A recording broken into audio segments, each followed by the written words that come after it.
Yo, what's going on, guys? Crispy Flakes here. Welcome to Extra Crispy. For today's video, man, we got an extra crispy, juicy article out here by Bleacher Report. One off-season trade for every NBA lottery team. Article by Andy Bailey. So, yeah, we're going to go through all these, man. I want to know your guys' opinions in the comment section below. Are these trades W's, L's? I'm probably going to grade them myself, man. You call me Teacher Flakes out there. Like a basketball class, you know what I'm saying? Like, I actually took a basketball class in college. And the final exam was you had to make 5 free throws in a row. And I made 3 out of 5. So, you know, man, it's whatever. But yeah, this should be pretty interesting, guys. Do a one quick favor, man. You can all drop that like and, of course, subscribe if you're new to the channel, guys. I'm trying to get this channel 1 million subscribers, man. It's my life goal, guys. Life. Hopefully it doesn't take me my entire life. But, yeah, if you all don't mind doing that, it would be greatly appreciated. Let's go ahead and get going on this. See what they got for my Detroit Pistons. Better be a W trade or I'm going to throw a freaking fit. But we got the Sacramento Kings, a trade of Buddy Hield and YMCA for Evan Fournier and Aaron Gordon. Okay, so for the Sacramento Kings, this is actually a big-time W, just because, like, you know, Evan Fournier, 6'7", can be like, he can be like a 17-point-per-game scorer for the next few seasons for them. Can play the shooting guard or small forward position, but you also get Aaron Gordon, so it does continue to add to the dysfunctionality of, like, the entire roster, where it's just, like, a whole bunch of dudes on a team, and we're going to see who fits where, because they also got, like, Harrison Barnes, Marvin Bagley, a lot of, like, tweeners and stuff like that out there, man, so, yeah, but for the Magic, okay, I would have said yes before the Jonathan Isaac injury, just because that would have allowed, you know, them to get Buddy Hield in the backcourt with Markelle Fultz, which looks nicely. Jonathan Isaac, of course, would have moved to the 4 spot, which I think he should have been playing in the first place. Or I guess you could keep him at the 3 and put Beliefs out there. But yeah, now that the big-time injury happened, I think they should hang on to Evan Fournier and Aaron Gordon. If you want to know the big-time reason, guys, go to my main channel, Crispy Flakes, and check out my video today, my Orlando Magic rebuild. I mean, it's a prime example in that video, guys. Go check that out if you have not yet. Crispy Flakes is my main channel. Okay, so it's like a C. It doesn't really do too much for me. It's not bad, but not the worst either. We got the New Orleans Pelicans. We got Drew Holiday for Gary Hayter. I was called Gary Hayter. Gary Hayter. Yeah, I hate it when you miss them 3-point shots. I hate it when you don't play no defense. No, Gary Harris, Keita Bates Jop. I think it's Jop, right? Because he got the same last name as Desonga Jop, the guy that used to play for the Dallas Mavericks as a center. Bol and a 2020 first-round pick. Hell no, I'm not doing this on the damn, if I'm the Nuggets, I'm not doing this. I'm sorry, man. I'm not paying, you know, I'm not giving up Bol for no old head Drew Holiday, who is a good player and everything, but, and you all want a first-round pick? I mean, if I'm the Pelicans, I'm doing this every single time, but, you know, Bol with Zion Williamson, that could be absolutely insane. But yeah, I would definitely need to get a little bit more back than just Drew Holiday in this case here, man. Yeah, simply, that's not it. That's probably a, I mean, it's an A+ trade for the Pelicans. It's a D- for the Nuggets. Okay, next up we got the San Antonio Spurs and Portland Trailblazers. Ooh, what could this be, man? We have LaMarcus Aldridge for Trevor Ariza and Rodney Hood. So,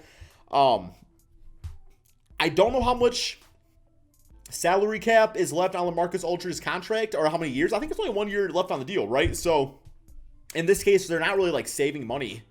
I guess, you know, Trevor Ariza, yeah, he's probably bought out or just stays with the team, I guess. Probably bought out, though, goes more to a contender. And then Rodney Hood, I guess, you know, he's only, like, 27, solid wing player, but he's coming off a major injury. So, you would have to think LaMarcus Aldridge could at least be good for maybe a second-round draft pick. So, yeah, for the Portland Trailblazers, it's kind of a cool idea having him being, you know, reunited with the Trailblazers and everything like that. And I guess it could actually work, too, just the way he plays now.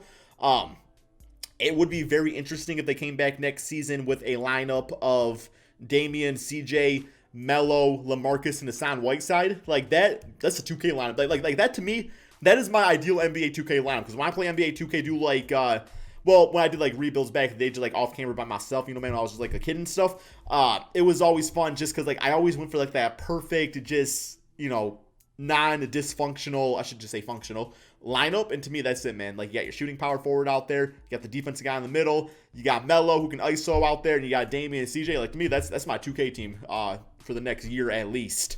So yeah, good trade for the Portland Trailblazers. For the Spurs, you got to get a little bit something besides Rodney Hood back. You got to get at least like a second-round pick, or maybe even like a Gary Trent. Somebody like that, man. Okay, next up, Washington Wizards and Phoenix Suns. So we got John Wall for Ricky Rubio. So this is a little interesting. Obviously, John Wall's the better point guard when completely healthy. For the Washington Wizards, why this is a good trade is just because, you get out of John Wall's contract, which is a W within itself, especially if you're rebuilding, allow them to sign some pieces hopefully going forward. Although, because Rubio's got a few years left on his deal, I believe, but it's not that much money.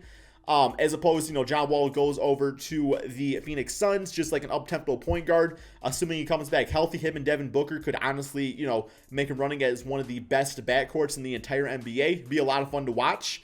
Yeah, I'm actually kind of all for that trade for both sides. A+ for both sides from Teacher Flakes. Okay, next up we got Charlotte. Nicholas Batum and a 2020 first-round pick for DeMar DeRozan. This is a W for both sides, guys. The Spurs get younger with just getting DeMar off the team. Nicholas Batum, don't really know how old he is these days, but he's not good anymore. He's not. Maybe, he just like a change of scenario will be good for him. But yeah, getting that first round pick, big time W for a Spurs team that should have been rebuilding about 2 seasons ago.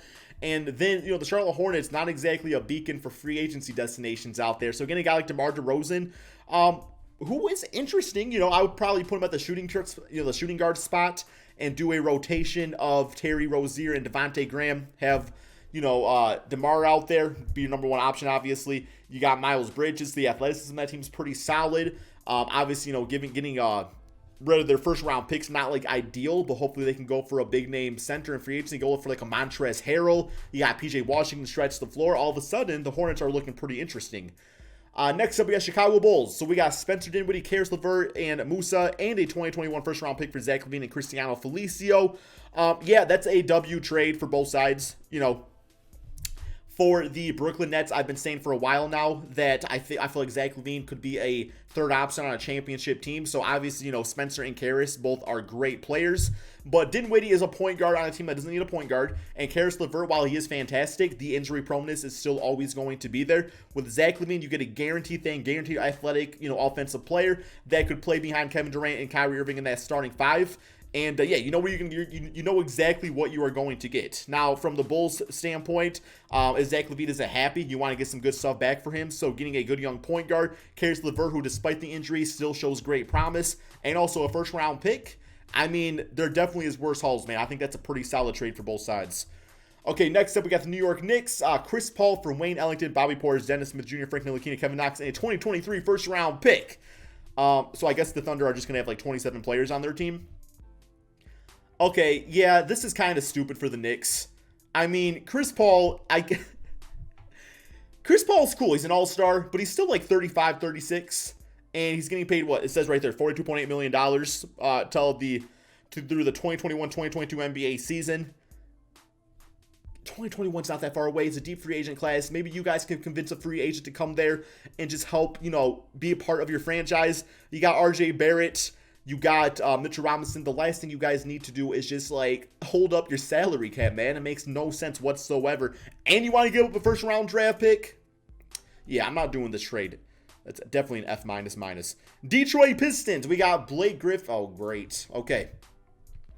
Blake Griffin for Nicholas Batum and a 2020 second-round pick.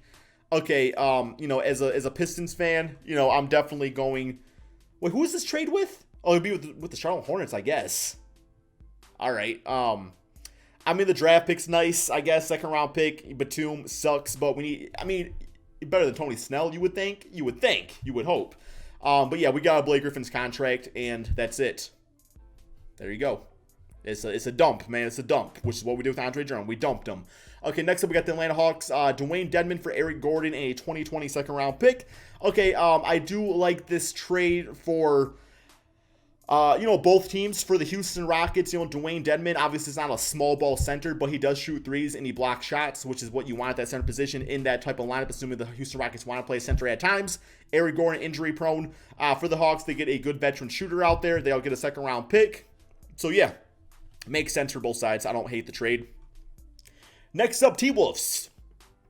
James Johnson, a 2020 first round pick for Aaron Gordon. That's actually pretty interesting.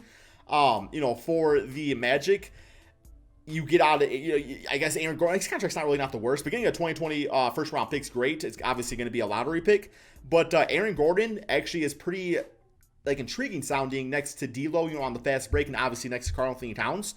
It seems like it'd be a pretty solid fit all around. I like the trade for both sides. Next up, we got the Cleveland Cavaliers. Mike Conley for Kevin Love. You got like 17 point guards already on the Cleveland Cavaliers. Yeah, I mean, for the Jazz, I'm all over this trade. Like, hell yeah, man, give me Kevin Love next to Rudy Gobert and Donovan Mitchell. Yes, sir. For the Cavaliers, this is just trading Kevin Love just for the sake of doing it. I guess his contract expires after next season, so maybe his contract gets up a little bit quicker than Kevin Love, I guess. But I think if you're going that direction, you can find some other expiring deals out there to get Kevin Love off the books even quicker. Yeah, stupid trade, unless you want to toss us some draft picks. Next, we got the Golden State Warriors, Aaron Gordon, and a 2020 first-round pick for to-be-determined acquired player with a salary similar to Gordon's, okay, and a 2020 first-round pick. No way in hell am I doing this trade if I'm the Golden State Warriors. Like, Aaron Gordon is cool and everything, but for one, you already have Wiggins at the 3, you got Draymond at the 4. There's no room in Aaron Gordon for that lineup, unless you want to toss in Andrew Wiggins for Aaron Gordon, but then at that point, you're having Aaron Gordon play out of position, which makes no sense, and it's not like he's that much better than Andrew Wiggins in the first place. He's kind of a chucker himself, and that first-round pick's going to be like top 3. Hell no, man, not doing it, guys. But, yeah, give me your thoughts about these trades in the comment section below. What do y'all think, guys? Some of them I thought were really good. Some were extremely trash. Let me know what y'all think. And peace out, my friends.